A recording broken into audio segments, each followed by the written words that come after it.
Good afternoon, everyone, and welcome to our webinar, Supply Chain and the Autonomous World. I'm your host, Allison Crawford. The supply chain of the future will accelerate due to assistance from autonomous technologies and processes. In this webinar featuring special guests, we'll discuss the impact of technologies such as robotics, self-driving vehicles, wearable devices, cognitive learning, 3D printing, and other evolutions that are currently impacting the supply chain market. Before I hand this over to Laura and the rest of the panel for the webinar, there are a few things that I want to cover with you. First, we're recording today's session and we'll post it on our on-demand webinar page. You can visit our website to listen to this or to any of the other recorded webinars. Additionally, we'll send out the slides to all attendees within 24 hours of the conclusion of the webinar. We encourage you to share these slides and recordings with others in your organization. And if you have questions, please reach out to Laura or myself to set up a discussion. We also want to hear your questions about our findings. Please post in the Q&A or chat function to the left of your screen.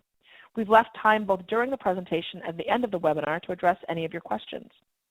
Finally, we'll be live tweeting the webinar, so if you'd like to join in the social media conversation, you can use the hashtag SCIWebinar and @SCIInsights LLC during the event. With that, let me introduce your panel. First, we are joined by Jim Lawton.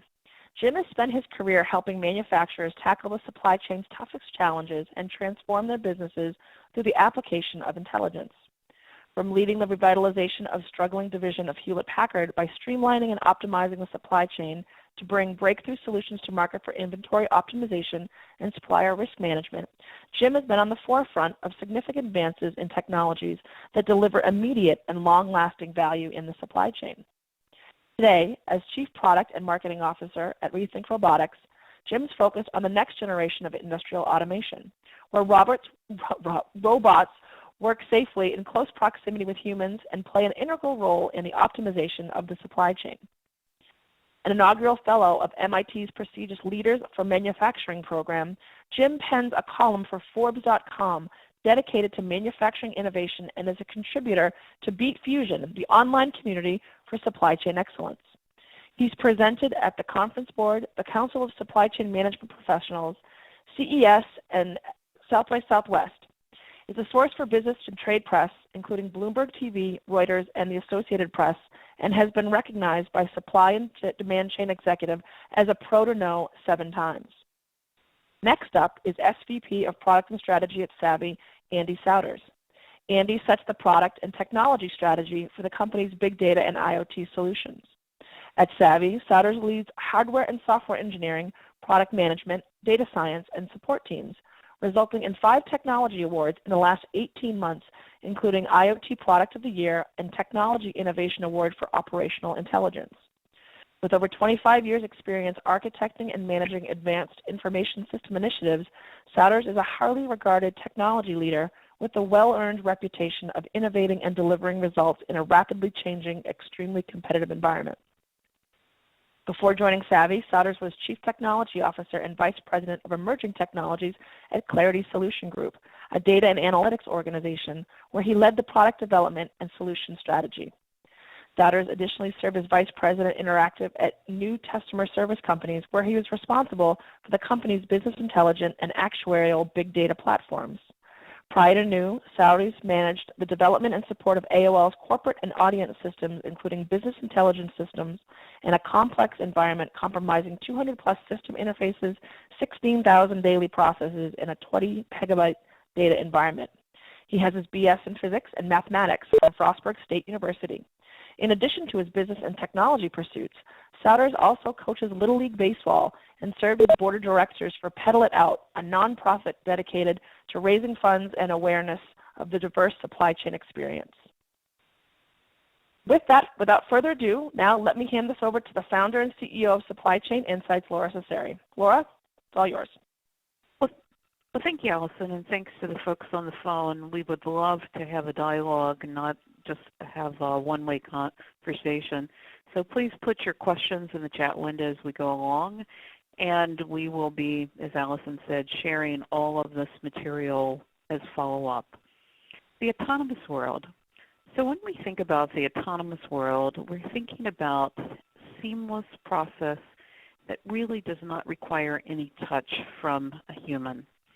We're thinking about cars and vehicles that don't require people to touch steering wheels or pedals. We're thinking about manufacturing where robotics or equipment of other sorts can actually manufacture goods. We're thinking about the Internet of Things where data will move seamlessly to drive decisions. So I'm going to set the stage, and then Jim and Andy are going to share their case studies.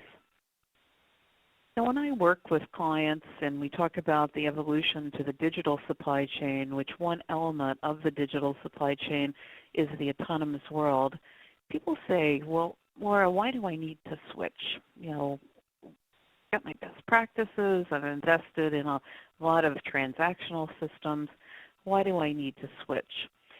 And in fact, we find that 9 out of 10 companies are stuck on balance sheet metrics. And this is a look at 2006 to 2015. So the numbers in each of these key metrics are averaged for those years by industry for 2006 to 2015. And then what we did was we compared the averages for 2006 to 2015, and where the metrics are red, the number and average for 2015 has degraded from the 2006 state. So you can see that growth has slowed in all industries except for pharmaceutical. You can also see that operating margin has only improved in beverage, pharmaceutical, and medical device. Inventory turns, while many people think that 30 years into the supply chain we've made great improvement on inventory turns, you can see that the averages between 2006 and 2015 have only improved in apparel manufacturing, mass retail, and beverage. Likewise, in cash to cash, which we want a very low cash to cash number, the numbers have improved in retail apparel, mass retail, pharmaceutical, chemical, food, consumer packaged goods. And if we look at return on invested capital, you can see that the return on invested capital is improved in pharmaceutical and grocery retail. So you might say, well, does pharmaceutical have a better supply chain? And I would say no, that pharmaceutical actually came into the decade as a laggard, just like retail came into the supply chain decade as a laggard, and it is easier for the laggards to close the gap. But look at more mature industries like consumer packaged goods. Look at the impact on inventory turns due to complexity, or food.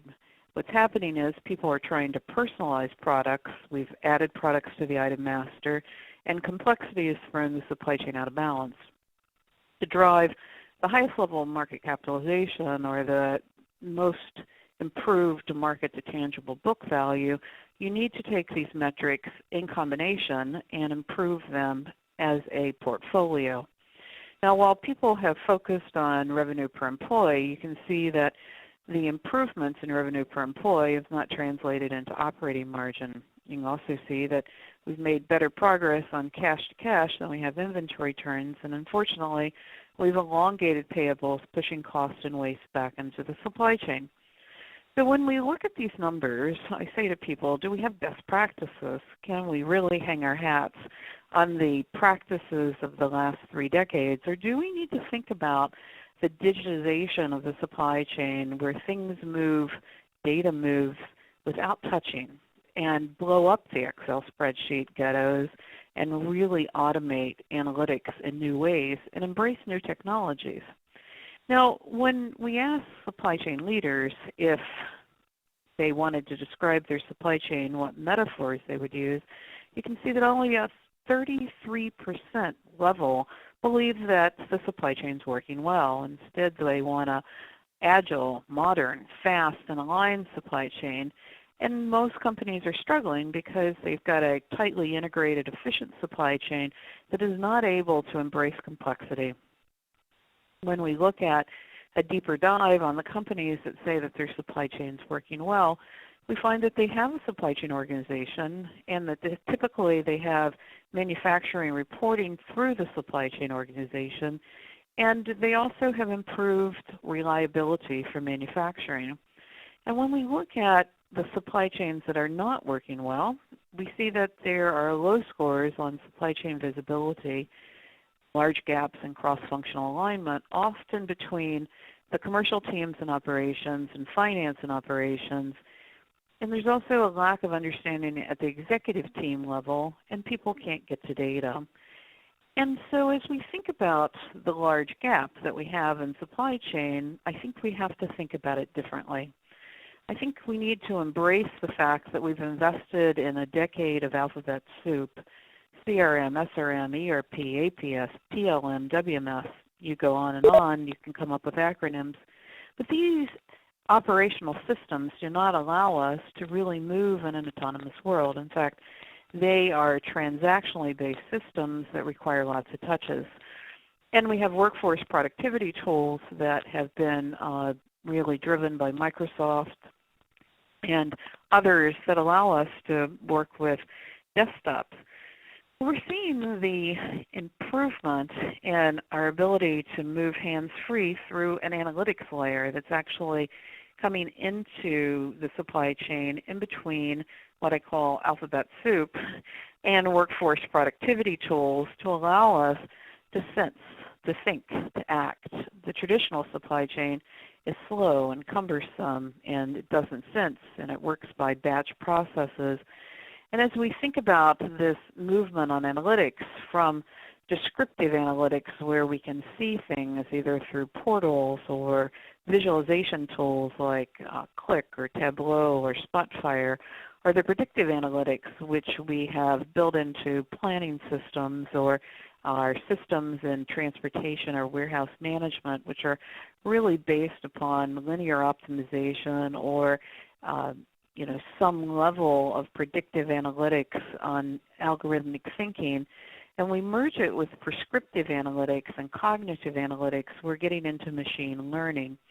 And prescriptive analytics allows us to take an event and to look at the machine learning around that event and give a recommendation. Most people know prescriptive analytics the best from their interaction with Google Maps, where perhaps they're going on one route and Google will say, there's an accident and I recommend you take this other route. That is an example of prescriptive analytics based upon machine learning. And cognitive learning allows us to take rules-based ontologies and to build multiple ifs to multiple thens. If you think about the supply chain, we basically hard-coded the supply chain for very inflexible rules that required a lot of workarounds, things like allocation logic or ATP logic or matching inventory with orders or how we manage deductions. And so as you look at this, you can see that a rules-based ontology allows you to have multiple ifs to multiple thens, and each of the dots could be a different form of analytics that is sensing and thinking around the global supply chain. I believe we're 5 years away from supply chains that think as we sleep.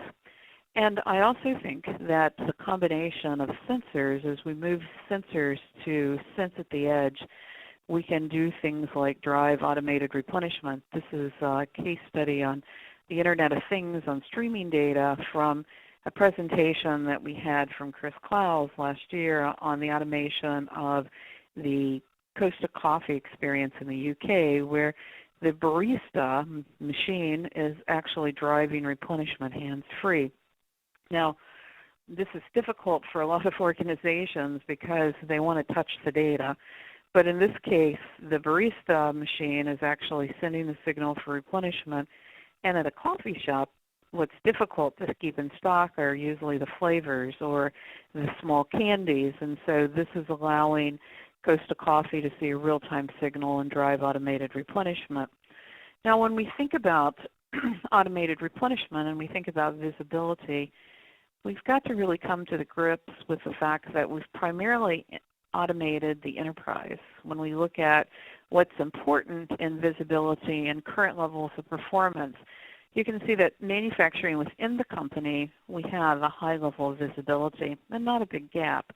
But if we look at inter-enterprise order management, where only about 23% of orders can move hands-free, then we can't really see channel relationships or first-tier material suppliers or transportation and logistics or third-party manufacturing. what you see are very large gaps, and these gaps are multi-tier gaps where we're actually crossing over multiple organizations. And so we're expecting to see the evolution of networks that have interoperability. And in fact, next week in Amelia Island, we will be bringing technology leaders together with business leaders to really talk about, could we have interoperability between networks? A vision I call the network of networks that allows us to take time from days to hours to minutes and to be able to bring predictive and prescriptive and cognitive analytics, perhaps with Hadoop or rules-based ontologies that can allow us to have interoperability across networks. This is the discussion we'll be having next week, and then we will be sharing that on blogs. And it's very interesting because, as one client said to me the other day, I feel like I'm portaled to death. You know, every one of my buying, selling relationships requires a different buyer setup and a different portal, and I feel like I've got about 10 networks that I've got to work with. And so could we have interoperability between these networks without standards? So I'm going to tee up now my guest speakers and talk a little bit about why I've asked them to speak today.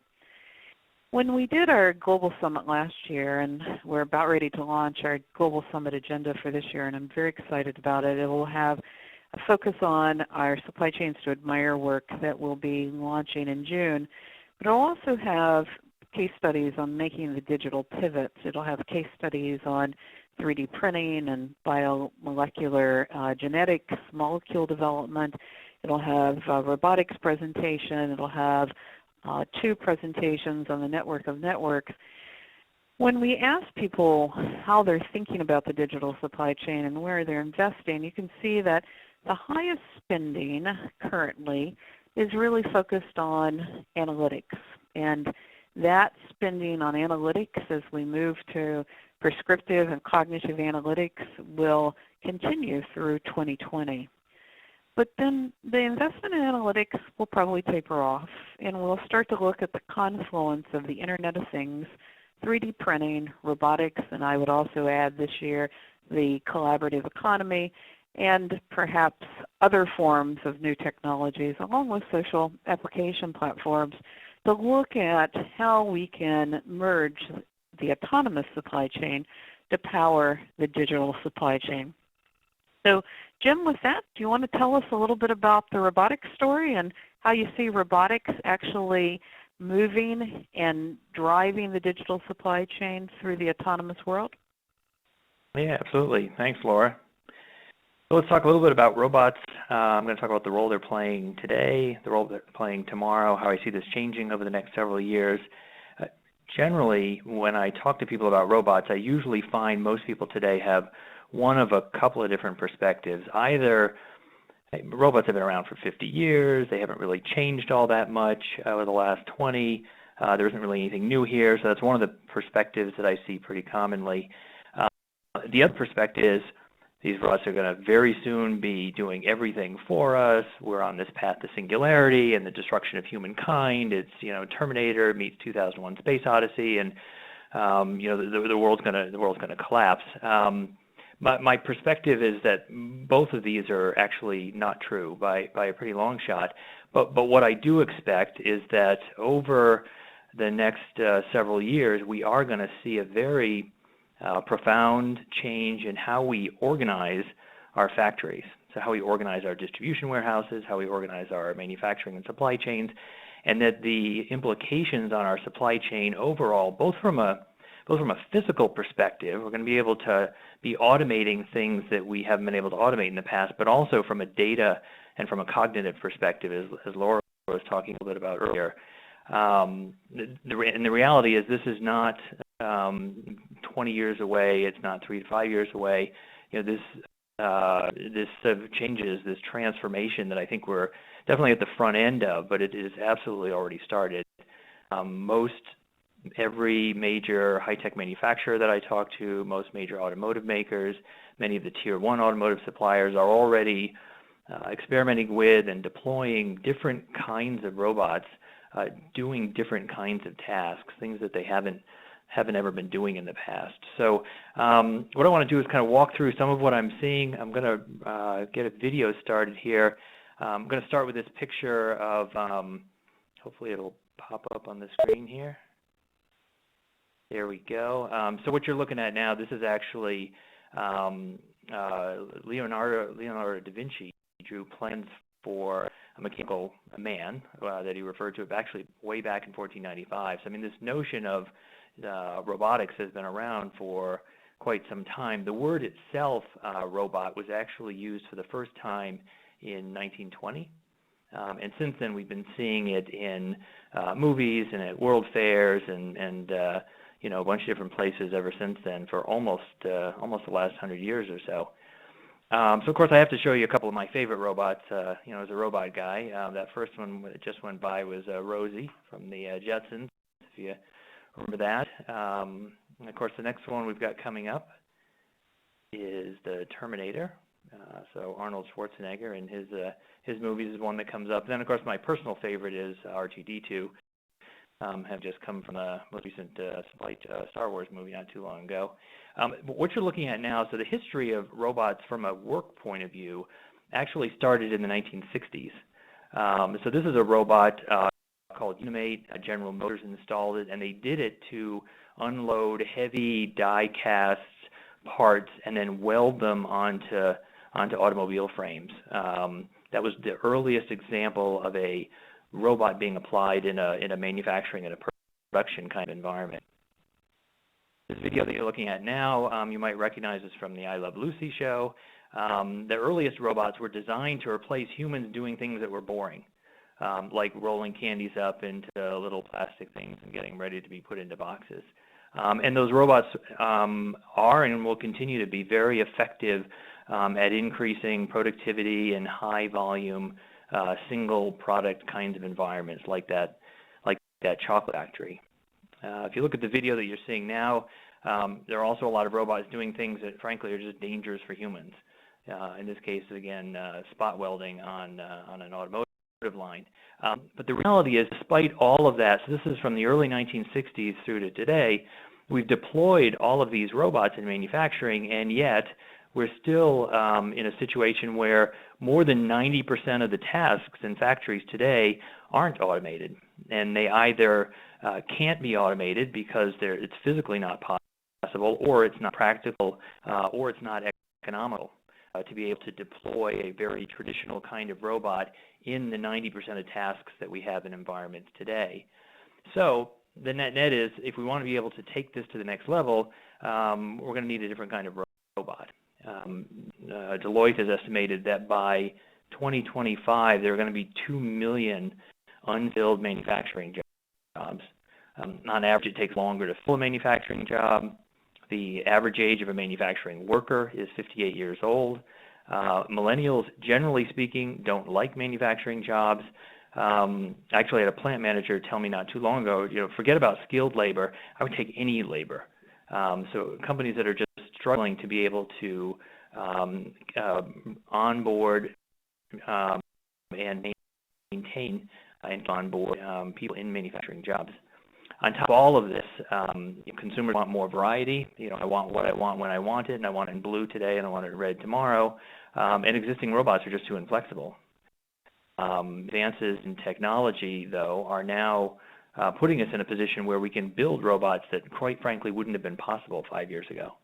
And in fact, the robotics industry is really riding the curves of technology, better performance at lower costs that are coming as a result of investments in the gaming industry, a lot of the consoles and the 3D sensors, the accelerometers that we have in our iPhone. So as a result of these other industries driving down the cost while driving up the performance of the components of the technology, from a robotics point of view, we're able to leverage those and effectively build very different kinds of robots. So what I want to do next is talk a little bit about, so what are these robots and why are they different from the ones that we've seen over the last 50 years? And so I want to walk through a few different, 3 different ways that these robots are different. First, the world that we live in is not perfect. And robots have to be able to operate in spite of that imperfection. For the longest time, robots would only work if everything around them was fixed. So essentially, you had to design the workspace around the robot, which in some factories that's fine. Particularly in the automotive industry, 65% of all robots in the United States are deployed historically in the automotive industry. But it doesn't work in most of our tasks in most of our factories, and it certainly doesn't work when you start to extend the concept of robots operating in our homes. So what these robots need to be able to do, they need to be able to operate in much more general purpose ways, and they have to be able to operate in the imperfect environments that we all have. In addition to that, that also means that the robots need to be able to operate outside the cage. Like what the example that I show here. I mean, cages cost money, they've got space, they're inflexible, but most importantly, I mean, they prevent people from working directly with the robot.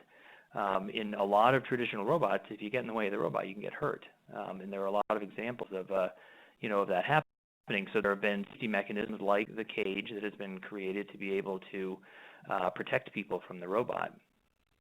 But a bigger challenge, and I'm showing you a video here from Boston Dynamics, is that manufacturing environments, not only are they not perfect, they're constantly changing.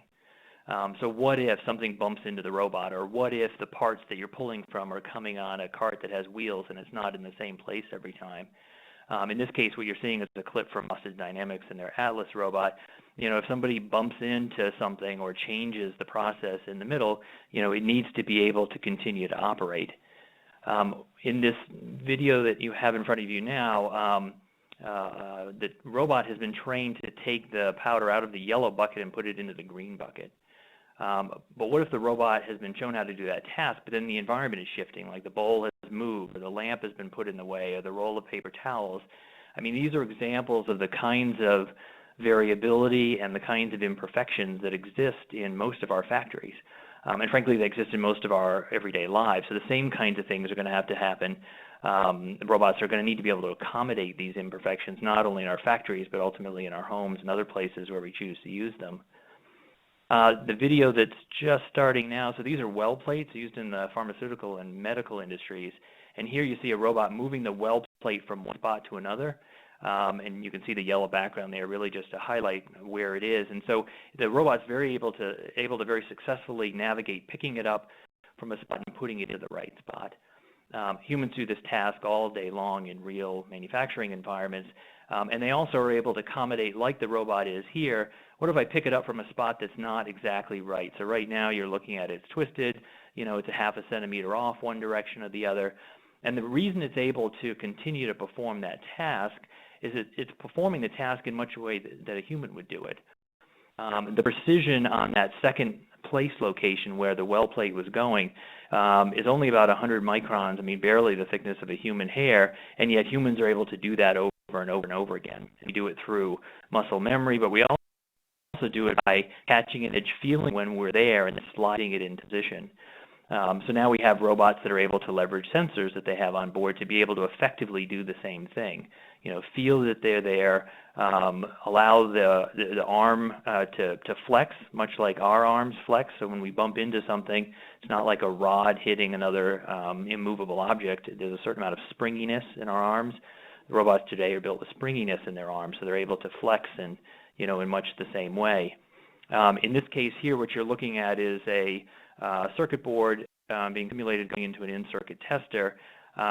Like the well plate, it's been asked to pick up from a spot where it wasn't supposed to be, and it needs to be able to still put it into position, even though whether it's a person's hand that's in the way, or there's another board already there, or in the case of that red block that we just saw go by. I mean, these are the kinds of robots that are being built now to be able to accommodate changes that are happening in the factory on a moment-to-moment and certainly an hour-by-hour and day-by-day kind of basis, and yet still be able to perform the task in much the way the human would.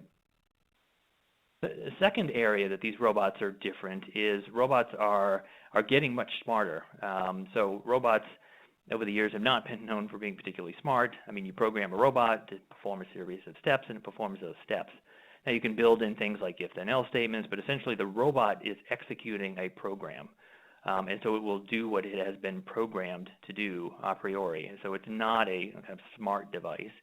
But this is where we're seeing major breakthroughs and innovations. As I mentioned a minute ago, we now have better robots, so robots that can work in environments that are not perfect.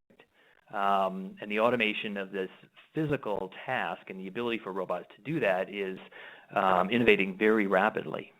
But what we're also seeing is that there's just as fast, if not faster, rapid innovation, not in the automation of the physical task, but in the automation of the cognitive task. So with advances, as Laura mentioned, in artificial intelligence and machine learning and deep learning, we're able to do things from an automation of cognitive that we weren't able to do previously. But where this gets really interesting, though, is when you start to think about, what if I bring together the two?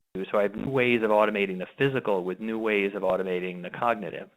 So if you think about it this way, if you abstract the robot, what you essentially have is a bunch of sensors, a bunch of actuators, and then you have some software-enabled intelligence.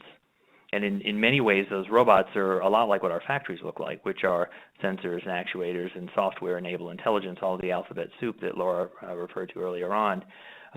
Another way to think about it is a robot today is nothing more than a computer with arms. I mean, it's a cognitively and artificial intelligence-enabled computer with arms that's able to take the intelligence and then act on that intelligence as a result of insights that it's able to gain. Now, early on, so if you see the egg carton here, the early cognitive-enabled robots are going to start with things that are very simple. I mean, if you or I were to grab one of the eggs out of a grid, like this egg carton here, and we realized that it was shifted one way or the other, because of the nature of the egg carton, we would be able to infer that the other 11 eggs are probably in a different place. And so robots should be able to do that too. And now this seems like very simple logic, and it is, but for the longest time, unless a robot was programmed for that specific error condition, a traditional robot would essentially create a whole bunch of broken eggs. And so robots that are increasingly able to provide more and more levels of logic over time, and the sophistication of the logic that they're able to provide and the inferences they're be able to make is something that's going to grow over time. If we look at this next picture, so what is this?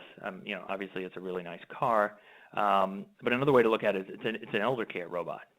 I mean, if you think about it, this car has in it a lane departure system, it has a pre-collision braking system, has a pedestrian alert system, it has night vision, it has all of these new technologies that are used to enhance and supplement the expertise of the human who's driving the car. So in the case of elderly drivers, the smart aspects of this car are helping the person retain their independence and their mobility later in life, and it may also allow them to stay in their homes longer. The founder of my company is a roboticist by the name of Rodney Brooks. He often says he's building the technology that will take care of him when he gets older. Because as the global population ages, there just are not enough people that are going to be around to be able to do that. If you look at countries such as Japan, so it's happening in the United States, the population of people over 65 is growing faster and is beginning to outnumber the growth in population of people under 65. If you look at this video here, what you're seeing is the robot's pouring water, it's getting it into the glass, and it's able to stop pouring the water when it gets to the top of the blue tape, even though the table is moving on it. In an unpredictable way, this was not pre-programmed. The robot is figuring out the movement of the container and yet still able to apply that level of smartness. Now, again, where this gets really interesting, if you look at this robot, we're watching it learn. So in this video, you're watching the robot learn how to put the peg in the hole on the airplane. And so just like a small child, the robot tries, learns from experience, doesn't work, tries again, learns from the experience, and it's using, the artificial intelligence to ultimately figure that out. And so I think what you're seeing is this progression of things like very simple logic applied to things like egg cartons and parts in grids, up to robots that are able to, in a very unsupervised way, learn something that they didn't know how to do before. And that's where we're going to start to see so much of this infusion of this cognitive intelligence into these robots that can act based on that intelligence. So if we turn to the third area that I wanted to focus on, so these robots today are going to be able to do what they haven't been able to do in the past, which is collaborate with humans.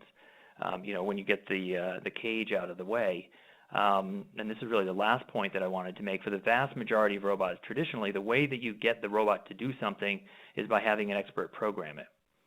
So it may be programmed by a roboticist or by an automation engineer or computer science, but a highly skilled person is required. As we think about democratizing robots and getting robots into the hands of everyone and in all manufacturing, really going after that 90%, that just isn't going to work. I mean, most of the world are not roboticists and computer scientists, and yet we all want to be able to use these robots. So rather than program them what to do, we're going to get to the point where we show robots what to do. Watch me do this and then do the same thing. In fact, I had a VP of supply chain tell me recently that in his perspective, too many people are focused on direct labor when they think about robotics, when the problem, in his view, is the indirect labor. There just are not enough automation engineers in the world for us to scale and get the benefits out of robots if we deploy them in the same old way.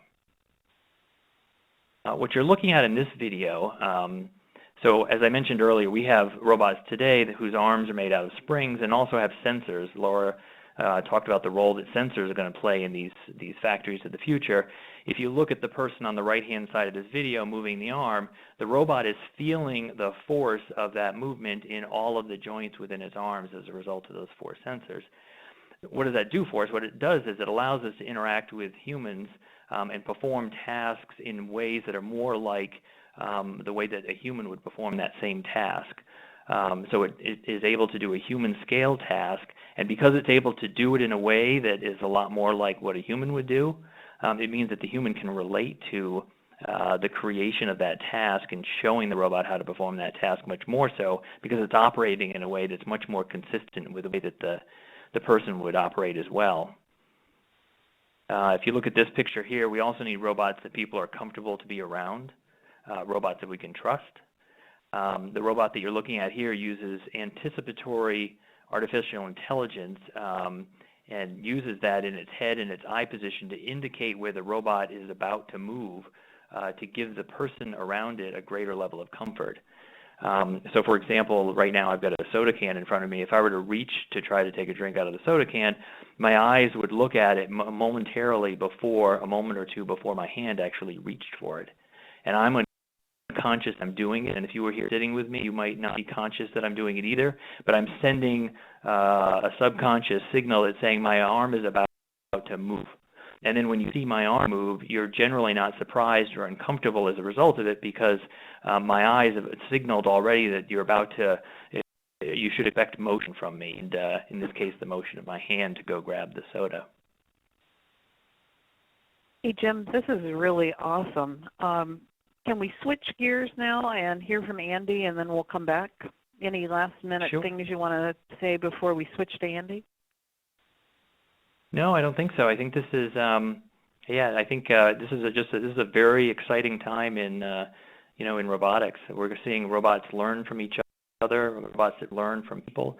I think what we're going to find is that as a result, we're able to build factories that are learning factories, and factories that are able to improve their own performance over time as a result of leveraging the data and the sensors that are now in factories.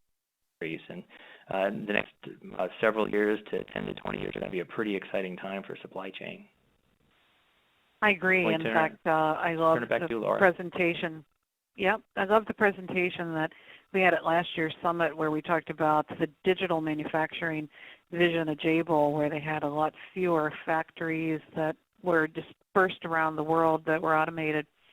Andy, let's switch and talk about streaming data. The Internet of Things, I pick up a magazine today and everyone's talking about Internet of Things and sensors, but this requires a new architecture for streaming data. Tell us about it. Sure. So again, based upon my background and what we're doing at Savvy, it's not surprising that I took an Internet of Things approach, and really specifically around sensor and data for today's discussion. And since Jim just did a lot of this stuff about inside the plant primarily, we're covering a little bit about what's outside the plant. And I took a little bit of a different slant with my slides today to try to make it more conversational and also address some of the questions that we hear from our prospects as we're discussing how we can address their supply chain challenges. So in preparing for this, Laura asked us to kind of look like and talk about what we think the supply chain of 2030 might look like. And so along those lines, I think that to look forward, we first have to look back to see kind of where we started and how to address what's coming in the future. So back to 1999, you were partying like it was 1999. Kevin Ashton coins the term Internet of Things. And this is basically his idea. Take RFID tags, which was pretty advanced technology at the time, put on products and containers, and connect them to the internet. Pretty simple, right? Well, there was a big issue with that. So RFID tags were about $150, depending upon which ones you were looking at.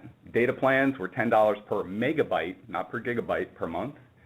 The steel and the network required to support that, I put in probably a very conservative estimate here of $10 million annually. And then applying that to 100,000 products and containers, goodluck.com. No one can afford that, except I did have down here, except for the U.S. Department of Defense, and we'll save that for another webinar. But so instead, they kind of came back to EDI, right? So EDI ain't so bad after all. But we fast forward to today, so it's been 17, 16 years since then. Where are we? From the hardware perspective, again, at Savvy, we make hardware and software, so the tags are cheap and getting cheaper, and they're getting more robust, they're getting more powerful. As Jim just described a little bit about a lot of the different sensors and technology that's going within robotics, it's a lot of advancements that have been made. Data plans, same thing, cheap and getting cheaper and faster. And then from the IT cost perspective, and Laura, to address kind of your specific point, the advancements of Hadoop, a lot of the open source technologies, other technologies provided by Apache have really made this kind of traditional approach of hiring a bunch of IT people, hiring a bunch of programmers, putting them downstairs in your server closet, racking and stacking a bunch of hardware and software and cabling. No, you have Hadoop, you have these technologies, you have the cloud, so you can solve these big data problems, which in the past were very, very difficult to solve. Trying to get forward here. So, hashtag light up my supply chain. I apologize for the hashtags. I was watching too much Jimmy Fallon last night.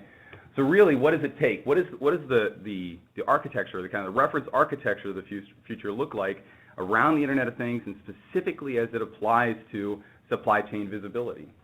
Well, it starts with being able to ingest any kind of data on the order of thousands of transactions per second. This includes your enterprise data from a system like SAP or your TMS, but also the sensor data. So in some cases, it might be a telematics device, which a carrier is using to monitor kind of the regulatory compliance for a driver for North America or Europe, as an example. In other cases, it might be a barcode coming through a port, or it might be a physical GPS tag. In any case, you have to pull that information together. As we know very well, you have to cleanse and normalize that data. You have to make sense of it, and then provide some notifications on the fly. So in the event of I get a shipping notification and the data is mismatched, I need to be able to reply back to that very quickly versus wait a day for another batch cycle to run. And then extremely important is to continuously learn from that historical data and match that against the real-time data for additional event processing. And this is some of the things that Jim was mentioning as well, is that these are learning systems. So based upon historical information, around a supply chain or around a specific lane or around a specific driver or a specific carrier, as if I'm moving product, I can start to compare that historical information compared to what's going on right now to get more to that predictive capability and ultimately to that prescriptive capability. So an example might be taking historical information about a truck moving from point A to point B. I get an update from somewhere in between there, but based upon that, I can start to say the best time of day and day of week to leave to make sure that that product arrives on time. And also in the state that it's supposed to be in, because it might require a specific temperature, might require specific humidity. And then really, that's part of it, but then being able to take that information back. So Laura, you mentioned before about kind of this being portaled to death. A lot of customers are like, they don't want to have yet another system to look at, so they want this information put back into their SAP system. They might want to put back into the JDA system or GT Nexus. That way they're not kind of swivel chairing between multiple applications. you can obviously use us as well. But ultimately, all of this is stored in the cloud. It's using these very robust advanced technologies so that you can solve these very critical problems. And when we look at the benefit around doing this, so it's an industry benchmark that we hear a lot. A 1% capacity improvement, depending upon the size of your supply chain, can be upwards of $100 million worth of savings. And it all starts with applying sensors and data to solve the problem. So these are things that are available today. As we look to 2030, you look at the advancements that have been made even within the past 2 or 3 years, and I offer a couple things that we know for sure. So what we know at Savvy, tags are going to continue to get cheaper, smarter, faster. Data is going to get bigger. You know, we don't need to kind of confuse things with zettabytes and things like that. But it all comes back down to analytics and specifically being able to manage your data to do this machine learning. And that's really what's going to be the key enabler of the supply chain of the future. And so with that, Laura, go ahead. Yeah. Andy, let's have a conversation about this with Jim. So, you know, one of our questions is about robotics and manufacturing and politics. You know, we've all been watching the political stage, and, you know, people are, you know, building walls between Mexico, or alleging they will, and talking about Chinese trade and bringing manufacturing jobs back to the U.S. And, you know, what we're talking about here on streaming data with sensors or robotics in the new age of digital manufacturing, what's the worker look like, and what's the manufacturing job look like, and what's the political dynamic around this? How will people embrace it, Jim? Sure. Yeah. So I mean, one of the things that I've, you know, that we've seen is, so I can tell you flat out, I don't have a single customer of mine, for sure, from a robotics point of view, that has ever laid anybody off. I mean, I think this challenge to get workers and keep them, and even in China, you know, we're seeing in some cases the turnover rate is 20-25% per month. And so the ability to attract and then and hire and you know, and train these folks is such a significant burden and an element of cost, and, you know, learning is lost, and as a result, tasks become very narrow, so they're like 6 seconds long. So globally, we're seeing companies want to look for, I'm not going to be able to solve this with a labor problem. I mean, if you look in China, you also saw, I think it was back in December, if I remember correctly, but China relaxed its one-child policy. There just are not enough people to be able to take all of this on, and so there's going to have to be some form of technology that supplements this. Another thing I would say is we're also seeing a lot of workers graduate to being, you know, supervisors not only of people but also of robots, and supervisors of systems that include people and, you know, and robots.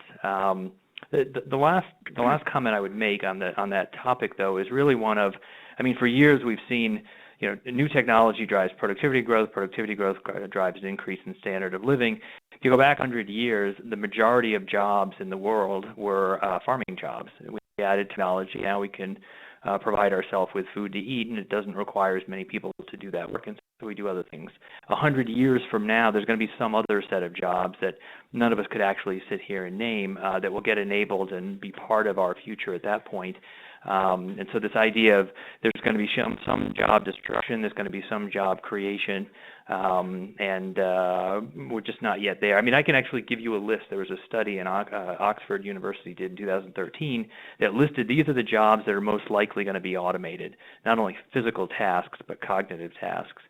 Nobody can give you the other list, right? I can't tell you what those jobs are that are going to get created because they haven't been created yet. I can tell you some ideas of things that are coming. But so I think it is an unknown, and it does lead to, you know, it's scary. And I think part of the political and the social question is for people that are caught in the middle. So for somebody who's his or her job is one that's not, you know, as readily available as it was once in the past, what do we want to do socially to support, you know, a person that finds themselves in that, and how do we help them from an education point of view or a transition point of view? Because these jobs that take advantage of, you know, sensors and data and cognitive intelligence, right, they have a different skill set in some cases. So, you know, from a government and a social perspective, how do we want to support people in that? Yeah, and Andy, when we think about streaming data, and we've been hindered to use streaming data and sensors because we haven't really had the architectures. But I love the fact that you're building on Apache Spark, and many people don't know what Apache Spark is. But I'm following about 500 applications of Apache Spark for streaming data.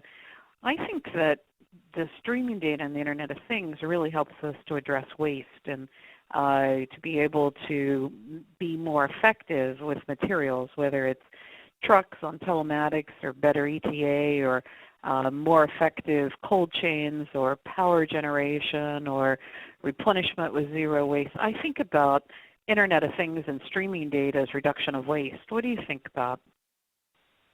I completely agree. I mean, I think that when you look at the efficiencies that are gained through streaming data and pulling the information off compared to, where we are today in a lot of places, which is still hunting and pecking for information. It's going to this spreadsheet and then that spreadsheet, where it's about how do you take that streaming data, how do you make it available, and how do you make it actionable? So to the extent I'm looking for the exceptions of an ETA instead of monitoring each specific shipment specifically. So that way I'm going to be a lot more efficient. But then over time I'm taking that data and I'm learning from that data. I'm learning what made that an exception. So I might be pulling in weather, streaming in weather or traffic information. So it's all about improving the efficiency and the effectiveness of planners in this space. As you look kind of more further out, I mean, one of the biggest issues, and Jim alluded to this a little bit as well, truck drivers, it's going to be a huge issue, and it already is a huge issue, is we're suffering with the labor force there. So how can I be more efficient with the shipments that I'm making? It all comes back to sense and respond around these sensors and the data. And in some cases, ultimately we'll get to driverless trucks, but I think we're kind of a long ways away from that. Yeah, and I think, as we get into planning systems that, learn as we sleep, we'll not have the planning organizations we have today, but instead we'll have people that are moving on to the next thing around tuning cognitive learning, right? It's a different skill set. As we get into streaming data and better use of sensors, I think we're going to have far more automation at the factory or in logistics, and the supply chain will take on a whole new meaning, I think, in the autonomous world. Jim, one prediction for 2030? For 2030, we're going to have robots in every manufacturing environment in every home. I think this idea that a robot as a support person. In fact, some of the companies that I work with will often talk about, today an engineer comes to work for a company and they get a computer or they get a set of tools. Production workers are going to get a tool. We're going to have tools in our home, and these tools are going to look like cognitively enabled robots. I mean, who wouldn't want to have the robot that, taps them on the shoulder and says, I love what you're doing here, but if you make this one change, you can make it better or faster or cheaper. But today, sorry, go ahead, Laura. Go ahead. That is so true. Jim or Andy, what are your thoughts here? You know what I think is prediction interesting for 2030. We had the Back to the Future 30-year anniversary, 1985 to 2015 in October of last year. And, a lot of the things they predicted, well, Miami having a baseball team, I think was interesting. But now if we apply that same thing to us, will we have, floating cars? I don't think so. But I think when you look at the supply chain, specifically the supply chain of the future, most of these issues will be addressed by then. So as Jim starts to allude more around, robotics and automation in the household, but I think that we're going to see so much advancements even over the next 2 to 3 years that we'll be in a much better position to kind of predict what it's going to look like in 2030. I agree, and one of the things that people are talking about today is the discussion around outsourcing, and I think that the new discussion will be about in-market production around assortment that's very personalized, that changes based upon that market. Labor takes on a totally different definition, and I think the supply chain it's going to be about new, it's going to be about growth, it's going to be about adapting, it's going to be about sensing, and we're going to need a whole new set of skills to be able to do that. And one of the things that we're getting ready for is our Global Summit. Global Summit is on September 7th through the 9th, and we'll have 3/4 of a day focused on making the digital pivot. We'll have a person talking about biomolecular adaptation of yeast to be able to make molecules out of waste products. We'll talk about sensor data and Internet of Things and the collaborative economy and improving cradle-to-cradle and cognitive learning and value networks and how we can really automate value networks. So I want to be sure that everybody marks their calendar to really network with others as they think about the digital supply chain, the autonomous supply chain, and how the supply chain is going to change, because we may have used some words today that you don't know. You don't know what cognitive learning or rules-based ontologies or Hadoop or Apache Spark are. Well, now's the time to come and learn with others and to really get new ideas. And you can follow us on our social media. This is where you can follow us on the countdown for the Global Summit. We'll be publishing all of our work on the digital supply chain and the supply chains to admire as we count down for the summit. And you can follow us on Twitter and LinkedIn, and you can also follow the research on BFusion, our new online community for the global supply chain leader, which is free to everybody around the world. So join us and let's shake it up and make 2030 happen. Allison? Great. Thanks, Laura, and thanks, Andy and Jim, and thanks to everybody that was able to join us today. A few things to wrap up our webinar. As I mentioned, we're going to send out the slides and recording link to everyone who attended the webinar, so keep an eye out for that email from us. Laura mentioned, we also encourage you to engage with us on social media by following us on Twitter, joining our LinkedIn page, and following us on SlideShare, and you can find that information in the deck. If there's any questions, please feel free to reach out to either Laura or myself, and stay tuned for more webinars in our series coming next month. And we look forward to having you guys all back and with more questions and conversations. So thanks, everyone, and have a great afternoon.